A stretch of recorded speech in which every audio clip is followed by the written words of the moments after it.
आमदार बच्चू कडू यांना सरकारी कामात अडथळा आणल्याप्रकरणी अटक करण्यात आली आहे। नाशिकमधील सरकारवाडा पोलीस स्टेशनमध्ये त्यांच्यावर गुन्हा दाखल करण्यात आला आहे। आमदार बच्चू कडू आणि त्यांच्या समर्थकांनी नाशिक महापालिकेत जोरदार गोंधळ घातला। अपंग पुनर्वसन कायद्याची अंमलबजावणी झाल्या नसल्याने आयुक्त अभिषेक कृष्ण यांना घेराव घालण्यात आला होता। त्याचवेळी बाचाबाची झाल्याने बच्चू कडू यांनी आयुक्तांवरच थेट हात उगारला। नाशिक महापालिकेने 1995 अपंग पुनर्वसन कायदा अद्याप अंमलात आणला नाही। तसेच अपंगांचा राखीव 3% निधी आजपर्यंत खर्च केला जात नसल्यामुळे मनपा मुख्यालयासमोर दुपारी 12 वाजेपासून प्रहार संघटनेच्या वतीने धरणं आंदोलन सुरू आहे।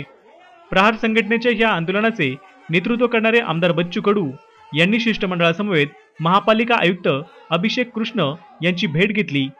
यावेळी झालेल्या शाब्दिक वादानंतर कडू यांचा संयम सुटला आणि त्यांनी थेट शिवीगाळ करत कृष्ण यांच्या अंगावर धावत जात हात उगारला। पण शिष्टमंडळाच्या कार्यकर्त्यांनी बच्चू कडू यांना वेळीच रोखले, त्यामुळे पुढील अनर्थ टळला। PCMC news report.